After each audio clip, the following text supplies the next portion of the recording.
We've been, Greg. Yes. I don't mean to the toilet. I mean we've been to Scotland. Although I have. For the Comic-Con Love of the 80s. What a journey. Oh, it never ends. Hills. It's just, you go up and you go up more. This is Tea and Toast. I'm Jason. I'm the man, the machine, Street Hawk. No, you're not. But this is our Comic-Con special.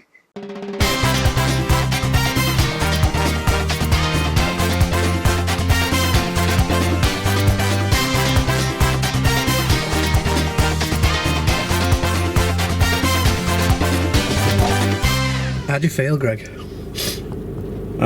Tired, worn out. You brushed your hair? No, I just got up, mate. I literally got up and then got in the car to pick you up. We're on our way to Scotland. This is it. 80s Comic-Con. Michael Knight, Street Hawk, here we come. Crying was the title of a hit duet for K.D. Lang and Roy Orbison. But what's the title of K.D. Lang's only top 40 single as a solo artist? K.D. Lang. Yeah, it is. Constant Craving. Constant Craving, you're right, yeah. Yes! Good. 2-0! Here's a bonus You missed the question, first debut.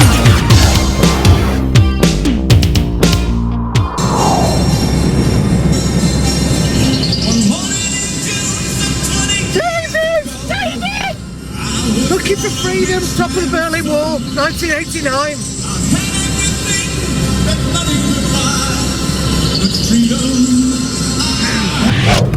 So, Greg, up north, the countryside is apparently beautiful between sort of Newcastle and Scotland. Oh, you can see for miles. Beautiful drive you go on. Well, just over there is... There is a field There's in there. fields and acres of beautiful greenery. And just to the left there's a beautiful farm, just behind all these trees. We have been climbing this particular hill though for the last 25 minutes. Yeah, and we still seem to be going. If you want to change the situation, right people, right time, but it's the wrong location. I've got a good idea.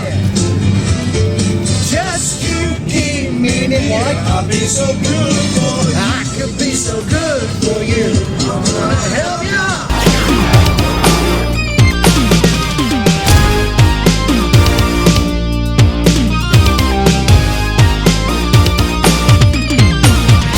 It just never ended. No, it didn't. But when we got there, it wasn't long before we had to go to the press conference. By the way, beautiful hotel. It was. Yeah. Well done, Jay. Thanks. Well booked. This was the moment where I first realised the enormity of what was about to happen. This is honestly gold watching his face. Hey, we got a football team. We got a football team. Well, except we can't run or kick the ball, but one people. Yeah, he's not here, so he sent his t-shirt. The Celtics, we can play for the. Yeah, you should just say don't. Thanks for turning up, guys. 3, 4, Hello 5, and welcome to Comic-Con Scotland. It came the time for questions, and I was the one who asked the first question, Of wasn't I, course Greg? you were, Jason. Of course you were. Should we? So I asked Lou Ferrigno, the Incredible Hulk, yes that's right, I was in the same room as him, why he thinks that children today still love to watch the 70s version of the Incredible Hulk. This is what he had to say.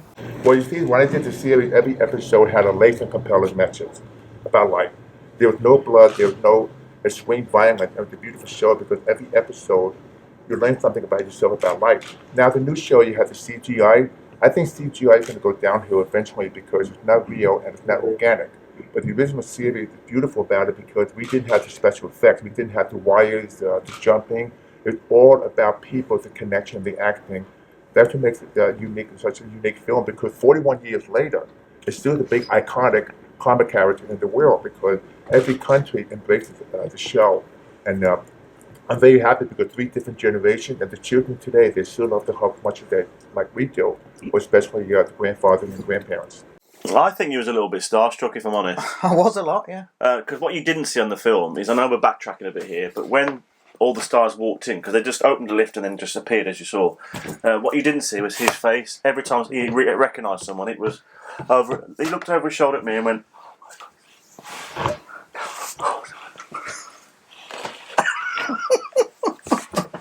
Is that what it was like? That's exactly what you did. I was trying to be cool as a cucumber. I think you was really starstruck on the Hulk, I think. Yeah, I was. Lovely guy. Yeah, he's a lovely man. Lovely man. Lovely man. Wait, well, to be honest, we're not going to say otherwise, are we? No. And in fact, he had this to say about us. Hi, Lou Ferrigno. You're wanted tea and tone. Don't make me angry because you won't like me when I'm angry. Love you. So at the press conference, we also managed to catch up with a couple of the other stars, Ray Parker Jr. and Sam Jones, aka Flash Gordon, and they'll be in part 2 of our Comic-Con special. That's right, 2 episodes about Comic-Con. They were nice, weren't they? Lovely people, lovely people. So then, obviously, we went straight back to the hotel and went straight to sleep. No, we didn't. We went all around all the bars in Edinburgh, and while we was in there, even Face came in from the 18. Dirk Benedict walked into the same bar that we were in. Yeah. Do you know what he said to me? No. Shift. Did he really, Greg? Well, he didn't even see him. He didn't even notice me. No. But we didn't get straight to bed, did we? We went out and got violently drunk. Played the casino tables all night. Greg, my wife might watch it. In my dreams, that's what we did. Because obviously I was straight back to the room and watching... Getting ready for the next day. Which, let me tell you, began... With a hangover. No. No. Like this.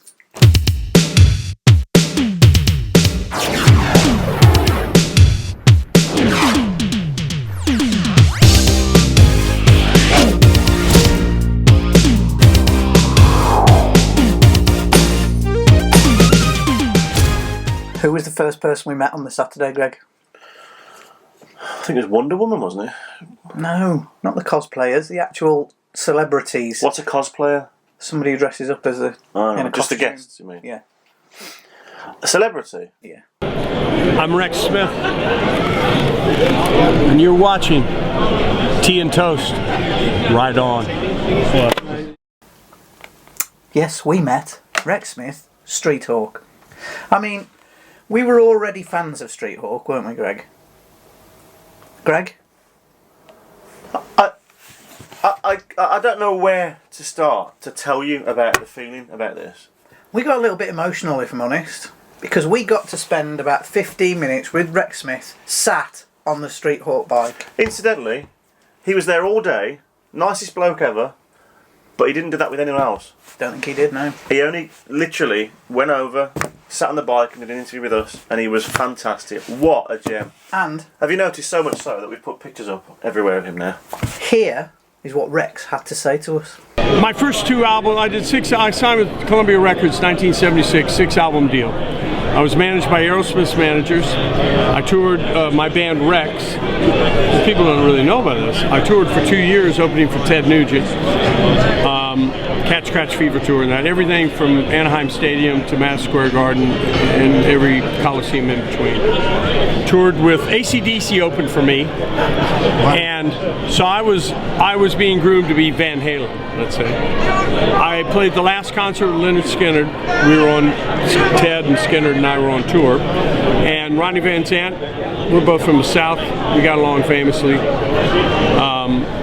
We're having beers, and I go, I'll see you in 3 days in the Garden. He goes, you bet. They had the plane crash. I became, instead of playing the 45-minute baby band set, I did an hour-and-a-half set, got 2 encores. Some people had come to check me out for a movie called Sooner or Later, and which You Take My Breath Away, a song that, you know, like platinum. I'd never done a movie. I was coming off tour. I did the movie. It was the movie of the week. The next day I was a teen idol. So all the illegitimacy that I had worked for just went out the window. But it took me around the world.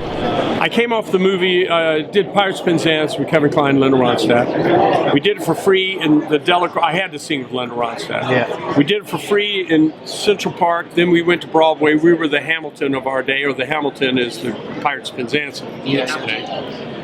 And within 18 months, we went from free theater to making the movie at Shepperton with all the original cast. I mean, principals.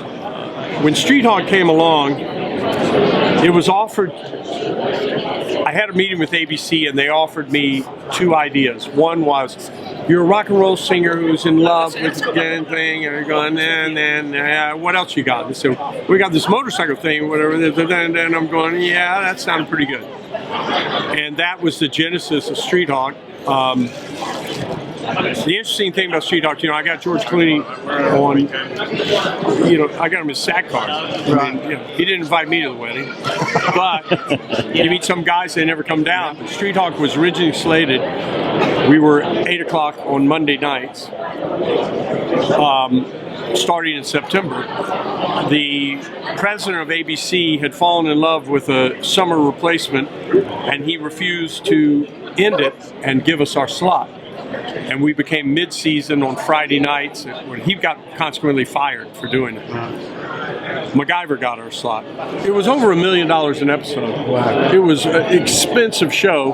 When you look at it, it's terrifically produced. The music, Joe Rogabuto, the sets. It really, it was like so many things. It was the end of an era. All of you see this lineup here. This was sort of, it just became more and more refined. This, I do think production value in a lot of ways. This was the most refined product because, hell, how exciting the 2 wheels, in the U.S., but especially outside the U.S., is the main form of transportation by far for millions.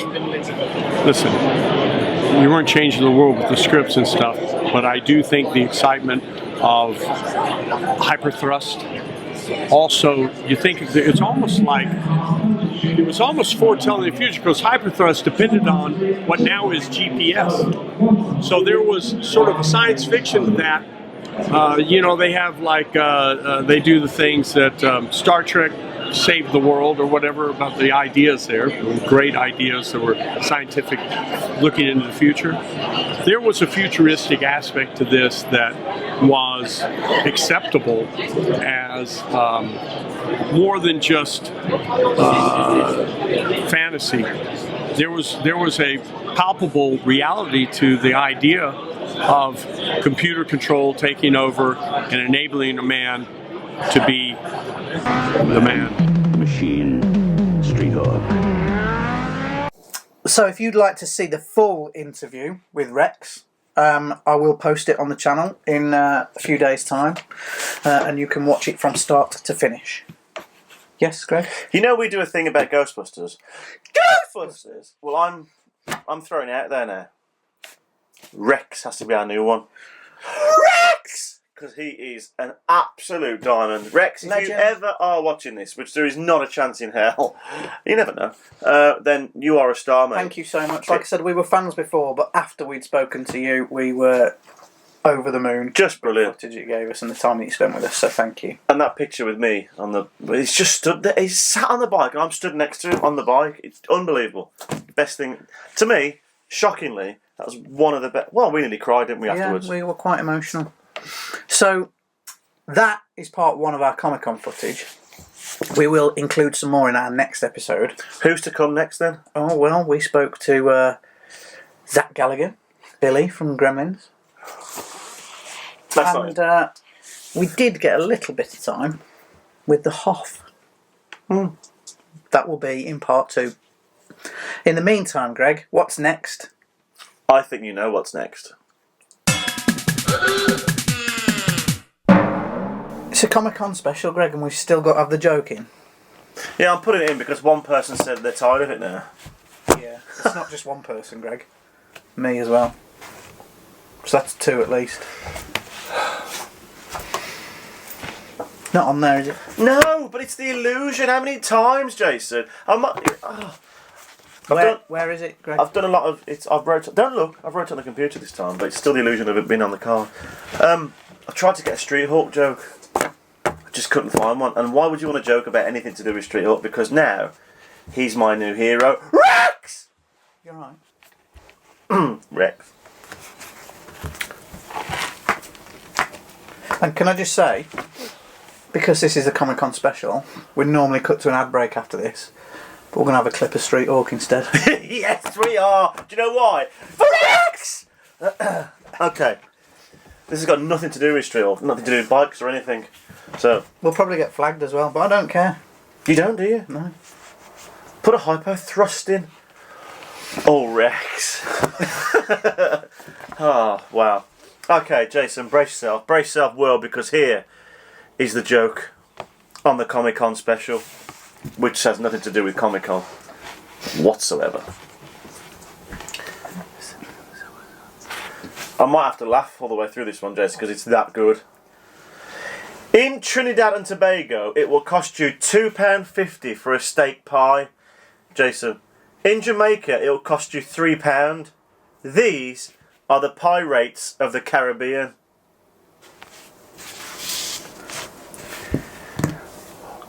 Oh, it's a bit sci-fi, isn't it, when you think of Pirates of the Caribbean and all that? You see, what I've done there is, Jason, I've said £2. Hyperthrust cleared and counting. 5, 4, 3, 2, 1.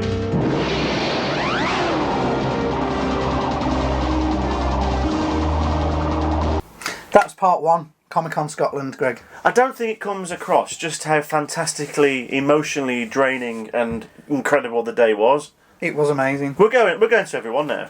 That's it. Well, there's one more next year, isn't there? Maybe you could go cosplay as Street Hawk. I could go as the man. You could go as the machine. That means I've got to. No, I'm not doing it. I'm not. No, it's not happening, is it? Yeah. Ooh. Anyway, join us again for part 2 of Comic Con Scotland, where you'll see some more stars talking to us. Yes. Do you want to do this before we go, Jason? Oh Just in yeah, go on case? then. If you've got anything you'd like to say to us, Rex, if you want to get in touch with us. Rex! Send a message to tnt@totg. I don't say it like that, do I? tntr@totg.com. That's tnt@topgoo.com. Send us any message you like if you'd like to get in touch with us.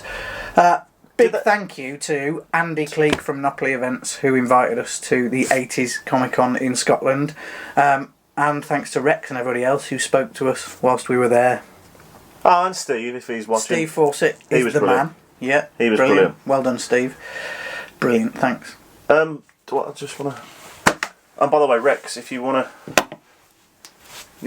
get in touch. pop in the studio. Yeah, we've got chairs and everything you can sit on. Yeah, there's 2 chairs there being completely wasted because they're never being used again. We'll see you next time on Tea and Toast. Have they seen the pictures of us? Yeah. With Street Hawk? I don't know. I'll put them in now anyway. We'll leave you with these. With some slow, beautiful music on top.